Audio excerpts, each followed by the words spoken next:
শুনো, প্রিয় শিক্ষার্থীরা, আশা করি সবাই ভালো আছো, সুস্থ আছো। আমি ইকবাল জমাদ্দার, সহকারী অধ্যাপক, পদার্থবিজ্ঞান বিভাগ, রূপসা কলেজ, পূর্ব রূপসা, খুলনা। আজ আমি তোমাদের সঙ্গে আলোচনা করব পদার্থবিজ্ঞান দ্বিতীয় পত্রের তৃতীয় অধ্যায় তড়িৎ প্রসঙ্গে। আমরা জানি কোনো পরিবাহী তড়িৎ প্রবাহকেই আমরা চলতড়িৎ বলি। মানব সভ্যতার অগ্রগতিতে চলতড়িৎ বা তড়িৎ প্রবাহের ভূমিকা খুবই গুরুত্বপূর্ণ। কোনো পরিবাহীর ভিতর দিয়ে একক সময় যতগুলো আদান প্রবাহিত হয় তাকে আমরা তড়িৎ প্রবাহ বলি। অর্থাৎ এখানে প্রশ্ন আসে তাহলে আধান কি? পদার্থ সৃষ্টিকারী কণাসমূহের ইলেকট্রন, প্রোটন এবং নিউট্রনের মৌলিক ও বৈশিষ্ট্যমূলক যে ধর্ম, এই ধর্মকে আমরা আধান বলি। সাধারণভাবে আমরা বলতে পারি কোনো পরিবাহীর মধ্যে মুক্ত ইলেকট্রনের প্রবাহের ফলে তড়িৎ প্রবাহের সৃষ্টি হয়। তাহলে আমরা বলতে পারি তড়িৎ প্রবাহ আই ইকুয়াল টু আধান ভাগ সময়। এখানে আধানের একক হচ্ছে কুলম্ব আর সময়ের একক হচ্ছে সেকেন্ড। তাহলে আমরা তড়িৎ প্রবাহের একক লিখতে পারি কুলম্ব পার সেকেন্ড। একে আমরা বলতে পারি অ্যাম্পিয়ার। অর্থাৎ তড়িৎ প্রবাহের একক হচ্ছে অ্যাম্পিয়ার। এখন এই তড়িৎ প্রবাহ যখন কোনো পরিবাহীর ভিতর দিয়ে চলাচল করে তখন পরিবাহীর যে ধর্মের জন্য এর মধ্য দিয়ে তড়িৎ প্রবাহ বিঘ্নিত হয় তাকেই রোধ বলে। অর্থাৎ এই তড়িৎ প্রবাহ আমরা জানলাম যে তড়িৎ প্রবাহ হচ্ছে একক সময়ে আধানের পরিমাণকে বলি আমরা তড়িৎ প্রবাহ।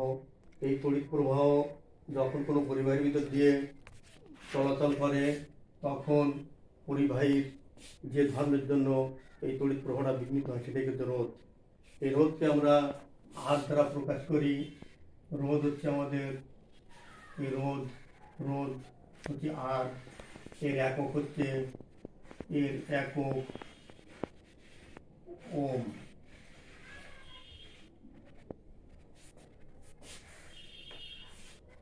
একে আমরা সিগমা দ্বারা প্রকাশ করি, গ্রিক অক্ষর সিগমা দ্বারা প্রকাশ করি। সুতরাং বলা যায় কি আসবে বন্ধু, তাহলে রোধের একক আমরা জানি ওম এবং একে গ্রিক অক্ষর দ্বারা প্রকাশ করি। সুতরাং বলা যায় কোনো পরিবাহীর রোধ 10 ওম বলতে আমরা বুঝি এখানে রোধ হচ্ছে আর এই 10 এই ওম এই সিগমা দ্বারা প্রকাশ করলাম। অর্থাৎ কোনো পরিবাহীর রোধ 10 ওম। কোনো পরিবাহীর রোধ সেই পরিবাহীর দৈর্ঘ্যের উপর, পরিবাহীর প্রস্থদের ক্ষেত্রফলের উপর, পরিবাহীর উপাদানের উপর এবং তাপমাত্রার উপর নির্ভর করে। আমরা জানি এই প্রবাহের ফলে এই যে রোধ, যে তড়িৎ প্রবাহ যে বিঘ্নিত ঘটে সেটাকে রোধ বলে। এই রোধ পরিবাহীর দৈর্ঘ্যের সমানুপাতিক, পরিবাহীর প্রস্থচ্ছেদের ক্ষেত্রফলের ব্যস্তানুপাতিক, পরিবাহীর রোধ উপাদানের আপেক্ষিক রোধের সমানুপাতিক এবং এই যে বাধা বা যে রোধ, এই রোধ তাপমাত্রার উপর নির্ভর করে, কিন্তু রোধ তাপমাত্রার সমানুপাতিক নয়।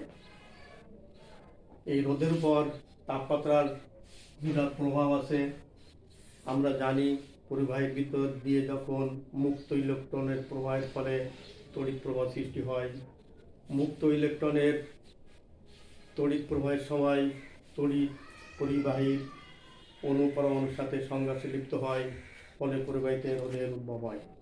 তাপমাত্রা বাড়লে অতিরিক্ত শক্তি পাওয়ায় পরিবাহীর অণু পরমাণুর কম্পন বেড়ে যায়, ফলে ইলেকট্রনগুলোর সাথে এদের সংঘর্ষে লিপ্ত হয় এবং প্রবাহ চলার পথে বেশি বাধা সৃষ্টি হয়। এতে করে পরিবাহীর রোধ বৃদ্ধি পায়। পরিবাহীর এই রোধের সাথে রোধের একটি উষ্ণতা সহগ আছে। আমরা এখন আলোচনা করব রোধের উষ্ণতা সহগ। তাহলে রোধের উষ্ণতা সহগ বলতে আমরা বুঝি 0 ডিগ্রি সেলসিয়াস তাপমাত্রায় একক রোধের কোনো পরিবাহী তাপমাত্রা প্রতি একক বৃদ্ধিতে রোধের যে বৃদ্ধি হয় তাকে ওই পরিবাহীর উপাদানের উষ্ণতা সহগ বলে। তাহলে 0 ডিগ্রি সেলসিয়াস তাপমাত্রায় কোনো পরিবাহীর রোধ যদি R0 হয় এবং তাপমাত্রা বৃদ্ধিতে অর্থাৎ θ°C তাপমাত্রা বৃদ্ধিতে রোধ যদি R θ হয়, তাহলে রোধের উষ্ণতা সহগ আলফা সমান সমান আমরা লিখতে পারি R θ minus R0 by R0 into θ।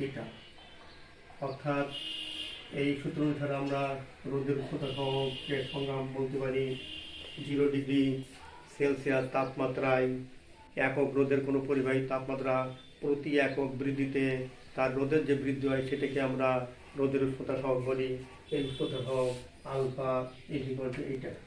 সুতরাং এক্ষেত্রে আমরা লিখতে পারি বা আর থিটা মাইনাস R0 সমান সমান আলফা R0 ইন্টু থিটা, বা আর থিটা সমান সমান R0 plus alpha R0 theta সমান সমান R01 প্লাস আলফা থিটা। এখন কোনো এই রোদের উষ্ণতা সহগের বিভিন্ন পদার্থের উষ্ণতা সহগ বিভিন্ন। এই রোদের উষ্ণতা সহগ আলফা এর একক পার কেলভিন অথবা ডিগ্রি পার সেলসিয়াস। এখানে একটা প্রশ্ন বলা যায় যে কোনো পরিবাহী অর্থাৎ টাংস্টেন এর রোদের উষ্ণতা সহগ 4.5 ইন্টু 10⁻³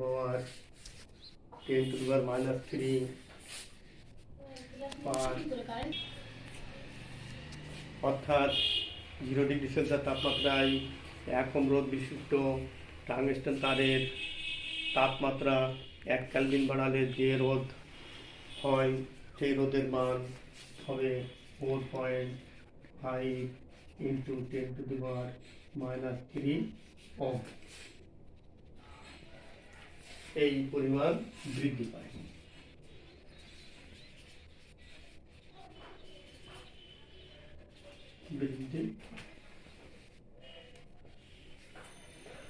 যে সকল পদার্থের উষ্ণতা সহগ অর্থাৎ এই আলফা যদি ধনাত্মক হয়, তাহলে তাপমাত্রা বাড়ার সাথে সাথে রোদের উষ্ণতা সহগ রোদ বৃদ্ধি পাবে। সকল ধাতব পদার্থের রোদের উষ্ণতা সহগ ধনাত্মক। সেই সকল পদার্থের উষ্ণতা সহগ ঋণাত্মক। তাপমাত্রা বাড়ার সাথে সাথে সেই সকল পদার্থের রোধ হ্রাস পায়। যেমন অর্ধপরিবাহীর ক্ষেত্রে এই রোদের উষ্ণতা সহগ আলফা ঋণাত্মক। সুতরাং তাপমাত্রা বৃদ্ধির সাথে সাথে এই অর্ধপরিবাহীর রোধ হ্রাস পায়। সুতরাং আমরা জানতে পারলাম যে রোদের উষ্ণতার সহগের উপর যে তাপমাত্রা বা রোদের যে সম্পর্ক, এতে বলা যাচ্ছে যে রোদের উষ্ণতা সহগ যদি ধনাত্মক হয় তাহলে তাপমাত্রা বৃদ্ধির সাথে সাথে তাদের রোধ বৃদ্ধি পাবে, এবং রোদের উষ্ণতা সহগ যদি ঋণাত্মক হয় তাহলে তাপমাত্রা বৃদ্ধির সাথে সাথে তার রোধ হ্রাস পায়। যেমন অর্ধপরিবাহীর ক্ষেত্রে জার্মানিয়াম এবং সিলিকন এই দুটো হচ্ছে অর্ধপরিবাহী। এক্ষেত্রে এদের উষ্ণতা সহগ আলফা ঋণাত্মক। অতি তাপমাত্রায় কিছু কিছু পদার্থের রোধ শূন্যে নেমে আসে। এই সকল পদার্থকে অতি পরিবাহিতা বলে। পদার্থের এই ধর্মকে অতি পরিবাহিতা বলা হয়। এই প্রসঙ্গে আমরা একটি অঙ্ক করি। যে কোনো এই রোদের উষ্ণতা সহগের উপর ভিত্তি করে আমরা একটি অঙ্ক করতে পারি। 25 ডিগ্রি সেলসিয়াস তাপমাত্রায় 25 ডিগ্রি সেলসিয়াস তাপমাত্রায় কোনো পরিবাহীর রোধ 65 ওহম। রোদের উষ্ণতা হোক আলফা এর মান আমরা একটা ধরে নিতে পারি।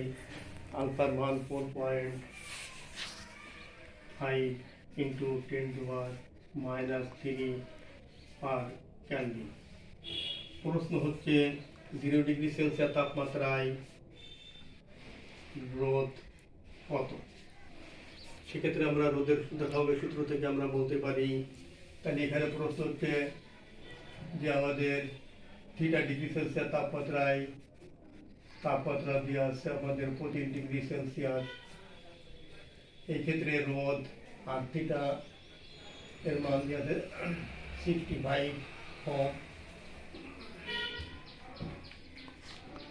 আলফা উষ্ণতা হোক এর মান 4.5 ইন্টু 10⁻³ পার কেলভিন। আর 0 ডিগ্রি সেলসিয়াস তাপমাত্রায় রোদ কত?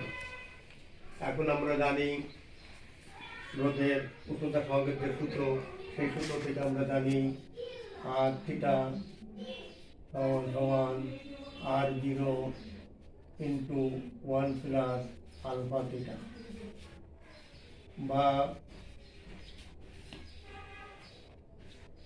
R0 equal to R theta ভাগ 1 প্লাস আলফা থিটা। এখন আমরা মানগুলো বসিয়ে পাই। আর থিটাতে 65 ওহম, 1 প্লাস আলফা 4.5 গুণিত 10⁻³ পার কেলভিন। আর থিটা হচ্ছে এখানে 25 ডিগ্রি সেলসিয়াস। সেক্ষেত্রে আমরা 0 ডিগ্রি সেলসিয়াস তাপমাত্রায় এর মান আমরা পাবো 35 ডিগ্রি বা 58 হিসাব করে পাওয়া যাবে 58.48 ওহম। সুতরাং এই রোদের উষ্ণতা এর সূত্র থেকে আমরা 0 ডিগ্রি সেলসিয়াস তাপমাত্রায় কোনো পরিবাহীর রোদের মান নির্ণয় করতে পারি। এখন এই সূত্র প্রয়োগ করে আমরা এখানে θ ডিগ্রির মান বের করতে পারি, আবার অতিরিক্ত তাপমাত্রায় রোদের মান কত সেটা বের করতে পারি, আবার রোদের উষ্ণতা সহগ এর মান এটাও আমরা বের করতে পারি। সুতরাং এই সূত্রের উপরে ভিত্তি করে আমরা যে কোনো এই উষ্ণতা সম্পর্কে এবং তাপমাত্রা এবং রোদের সাথে যে সম্পর্ক, সেই সম্পর্কে যে কোনো অঙ্ক আমরা করতে পারব। এখন আমাদের আলোচ্য বিষয় জুলের তাপীয় ক্রিয়া। বৈজ্ঞানিক জুল কোনো আবিষ্কার করেছেন বা প্রমাণ করেছেন যে কোনো পরিবাহীর ভিতর দিয়ে যখন মুক্ত ইলেকট্রন চলাচল করে সেটাকে বলে আমরা তড়িৎ প্রবাহ। অর্থাৎ তড়িৎ প্রবাহ যখন কোনো পরিবাহীর ভিতর দিয়ে চলাচল করে তখন সেখানে তাপের উদ্ভব হয়। এটাই বলি আমরা জুলের তাপীয় ক্রিয়া। আমরা জানি পরিবাহীর ভিতর দিয়ে যখন মুক্ত ইলেকট্রন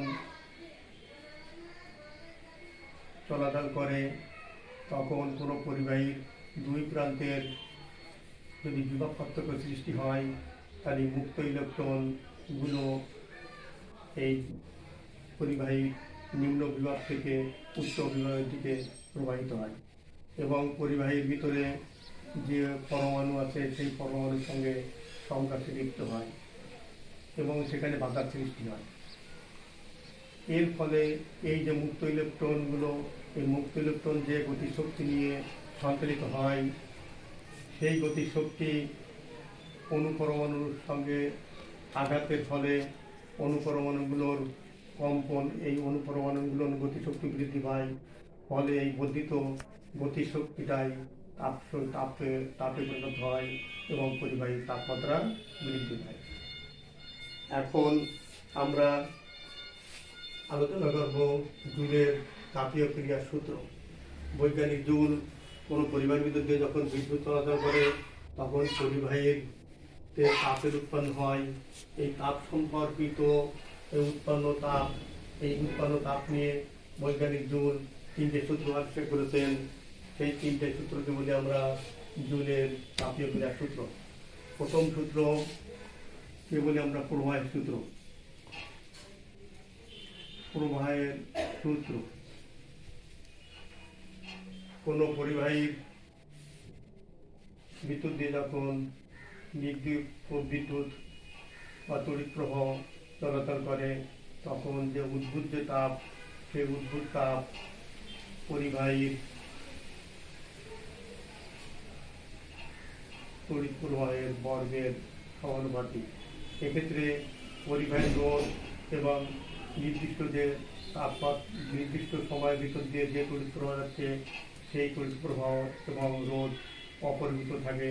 তখন এই পরিবাহীর উদ্ভূত যে তাপ, সেই তাপ পরিবাহীর ভিতর দিয়ে যে তড়িৎ প্রবাহ চলাচল করে তারই বর্গের সমানুপাতিক। অর্থাৎ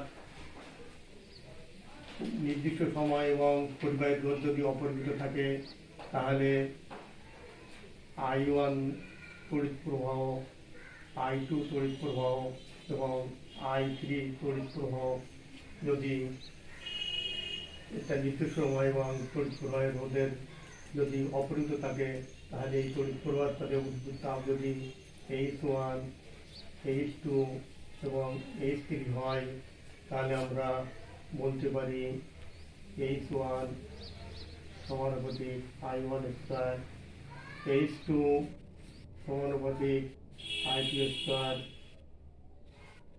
H3 সমানুপাতিক I3 স্কয়ার। এটিকে আমরা বলি প্রবাহের সূত্র। দ্বিতীয় সূত্র রোধের সূত্র। নির্দিষ্ট পরিবাহীর ভিতর দিয়ে যদি নির্দিষ্ট পরিমাণ তড়িৎ প্রবাহ যদি অপরিবর্তিত থাকে এবং এই তড়িৎ প্রবাহ যদি নির্দিষ্ট সময় ধরে চলে তাহলে এখানে যে উদ্ভূত যে তাপ, সেই তাপ রোধের সমানুপাতিক। অর্থাৎ উদ্ভূত তাপ এই সমানুপাতিক আর। এই ক্ষেত্রে আমরা লিখতে পারি H1 ভাগ R1 ইকুয়াল টু H2 ভাগ R2 ইকুয়াল টু H3 ভাগ R3। তৃতীয় সূত্র হচ্ছে আপনার আমাদের সময়ের সূত্র, এই প্রবাহের সূত্র, প্রবাহ কালের অর্থাৎ সময়ের সূত্র। কোনো পরিবাহীর ভিতর যখন সেই তড়িৎ প্রবাহ চলে তখন সেই নির্দিষ্ট তড়িৎ প্রবাহের জন্য এবং নির্দিষ্ট পরিবাহীর রোধের জন্য উদ্ভূত যে তাপ, সেই তাপ সময়ের সমানুপাতিক। অর্থাৎ যে সময় ধরে তড়িৎ প্রবাহ তারই সমানুপাতিক। এক্ষেত্রে আমরা লিখতে পারি H1 by T1 equal to H2 by T2 সমান সমান H3 বাই T3। এই তিনটে সূত্র আমরা একসঙ্গে সমন্বয় করে জুলের তাপীয় ক্রিয়ার যে সূত্র, সেই সূত্রকে একটি গাণিতিকভাবে রূপ দিতে পারি এই সমানুপাতিক I স্কয়ার RT। এক্ষেত্রে বলা যায় H সমান সমান K I স্কয়ার RT। এই তড়িৎ প্রবাহকে অ্যাম্পিয়ারে, রোধকে ওহম এবং সময়কে সেকেন্ড এককে এবং উদ্ভূত তাপ একে আমরা যদি জুল এককে প্রকাশ করি তাহলে এক্ষেত্রে K ইকুয়াল টু 1।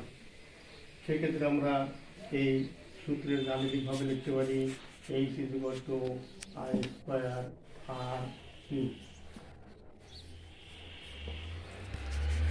এবং এই সূত্রের সাহায্যে আমাদের বিভিন্ন ধরনের সমস্যা সমাধান করতে পারি। যদি কোনো তড়িৎ প্রবাহের মান দেওয়া থাকে, রোধের মান দেওয়া থাকে, নির্দিষ্ট সময় দেওয়া থাকে, তাহলে উদ্ভূত তাপের মান কত আমরা নির্ণয় করতে পারি।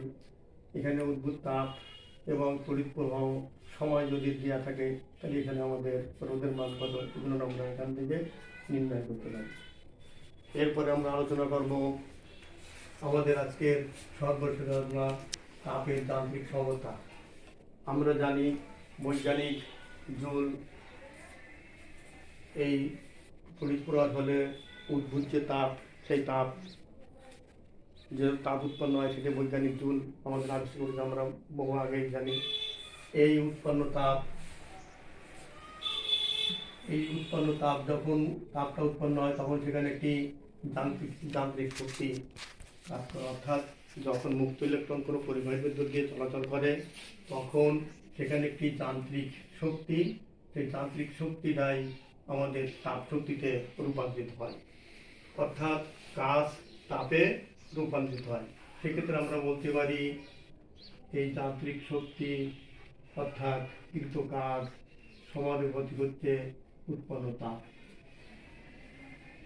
তাহলে এই কাজ সমান সমান যে এইচ, তাহলে যে সমান সমান W/H। এই যেকে বলি আমরা তাপের যান্ত্রিক সমতা। এর একক জুল, আর তাপের একক আমাদের জুল আমরা বলতে পারি, কিন্তু তাপের সাবেক একক ছিল ক্যালোরি। সুতরাং এই জুল পার ক্যালোরি। এবং এই পরীক্ষার সাহায্যে এই কাজের একক এবং এই তাপের মান বসিয়ে আমরা পাই যে = 4.2 জুল পার ক্যালোরি। এক্ষেত্রে আমরা বলতে পারি যে 1 ক্যালোরি তাপ দ্বারা 4.2 জুল কাজ সম্পন্ন হয়েছে। সুতরাং এক্ষেত্রে বলা যায় গাণিতিকভাবে 1 ক্যালোরি সমান 4.2 জুল, বা 1 জুল সমান 0.24 ক্যালোরি। এই সম্পর্কের সাহায্যেও আমরা এই